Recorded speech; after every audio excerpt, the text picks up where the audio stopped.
हाय, आपके साथ मैं हूँ Surabhi Sharma. India TV YouTube channel subscribe करिए, बेल आइकन दबाएं।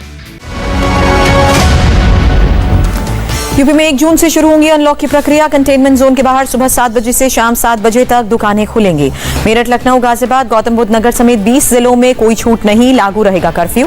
यूपी में रेस्टोरेंट से होम डिलीवरी की अनुमति। एक्सप्रेसवे और हाईवे पर ढाबों को सोशल डिस्टेंसिंग के साथ खोलने की इजाजत। यूपी में 1 जून से 50% कर्मचारियों के साथ निजी दफ्तरों को खोलने की इजाजत। कोविड हेल्प डेस्क बनाना अनिवार्य। यूपी में धार्मिक स्थानों पर एक साथ 5 श्रद्धालुओं को पूजा करने की इजाजत। कंटेनमेंट जोन में छूट नहीं। यूपी में स्कूल, कॉलेजेस समेत सभी शिक्षण संस्थान बंद रहेंगे, सिर्फ ऑनलाइन पढ़ाई की अनुमति। Shopping mall, gym, cinema hall को बंद रखने के आदेश। बिहार के सीएम नीतीश कुमार ने कोरोना से अनाथ हुए बच्चों को हर महीने 1500 रुपए देने का ऐलान किया।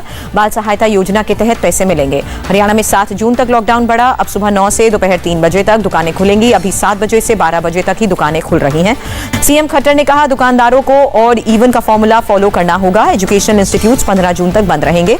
जम्मू कश्मीर के 20 जिलों में अगले आदेश तक लागू रहेगा कर्फ्यू। सैलून और शराब की दुकानें हफ्ते में 3 दिन खुलेंगी। मन की बात कार्यक्रम में बोले प्रधानमंत्री मोदी, कोरोना के खिलाफ लड़ाई जरूर जीतेंगे, चुनौती कितनी भी बड़ी हो, भारत का विजय का संकल्प उतना बड़ा।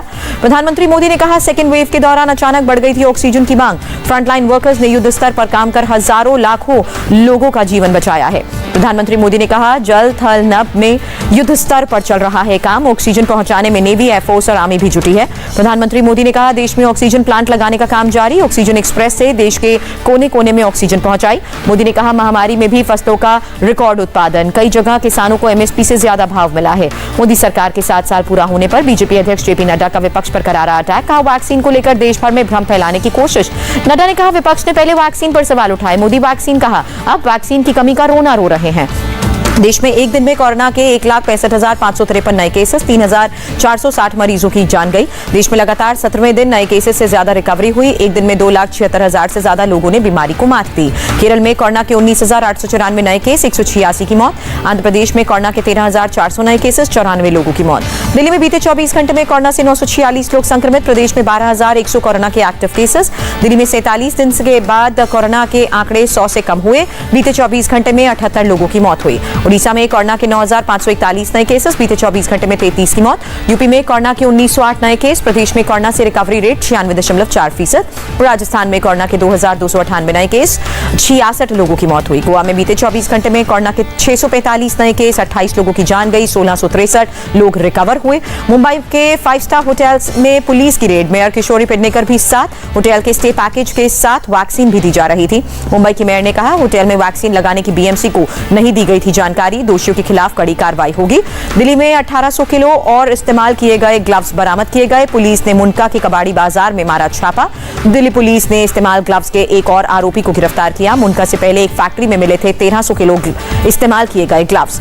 यूपी के बलरामपुर में कोरोना मरीज का शव नदी में फेंकने का वीडियो वायरल हुआ। पीपीई किट पहने 2 लोगों ने राप्ती नदी में फेंके शव। वीडियो सामने आने के बाद हरकत में आए प्रशासन। महामारी एक्ट के तहत केस दर्ज हुआ, 2 आरोपी गिरफ्तार हुए। तमिलनाडु के सीएम के स्टालिन कोयम्बटूर के एक ईएसआई हॉस्पिटल पहुंचे। कोविड वार्ड में मरीजों का हाल जाना। 27 अप्रैल से 29 मई तक राज्यों को भेजे 18,265 ऑक्सीजन कॉन्सेंट्रेटर, 19,000 से ज्यादा सिलेंडर। इंडियन नेवी की बड़ी पहल। एचएएल ने आईएनएस हंसा पर तैनात MK3 हेलीकॉप्टर में मेडिकल आईसीयू तैयार किया है। खराब मौसम में भी क्रिटिकल मरीजों को अस्पताल पहुंचा सकता है MK3 हेलीकॉप्टर, भारतीय नौसेना ने दी जानकारी। पश्चिमी यूपी के 9 जिलों के लिए एमएलसी अरविंद शर्मा की बड़ी पहल। 10,000 मेडिकल किट करेंगे वितरित। अस्पतालों को ऑक्सीजन कॉन्सेंट्रेटर और ऑक्सीमीटर की मदद। ऑक्सीजन रेमडेसिविर की कालाबाजारी के खेल का बड़ा खुलासा। भागलपुर में ईंट भट्टे की महिला मजदूर के खाते में जमा हुए 90 लाख रुपए। दिल्ली पुलिस ने महिला को गिरफ्तार किया। भागलपुर की महिला मजदूर को दिल्ली में अपने खाता होने और पैसे जमा होने की जानकारी नहीं, 3 महीने में जमा की गई है रकम। जून में मिलेगी 10 crore Covishield vaccine. Serum institute ने केंद्र सरकार को दी जानकारी। जून में राज्यों के लिए उपलब्ध रहेगी करीब 12 करोड़ वैक्सीन। स्वास्थ्य मंत्रालय के मुताबिक मई में राज्यों को दिए गए करीब 8 करोड़ टीके।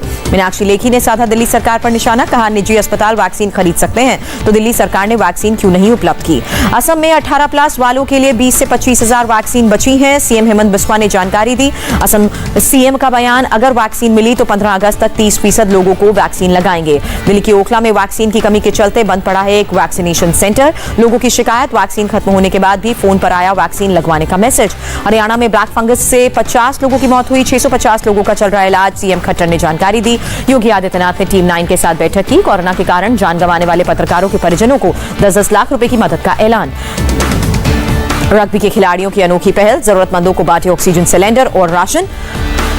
पीएम स्कॉट मॉरिसन समेत कई ऑस्ट्रेलियाई नेता न्यूजीलैंड पहुंचे हैं। दोनों देशों के नेता एक दूसरे से गले मिले। ट्रैवल बबल तैयार होने के बाद न्यूजीलैंड पहुंचे हैं नेता।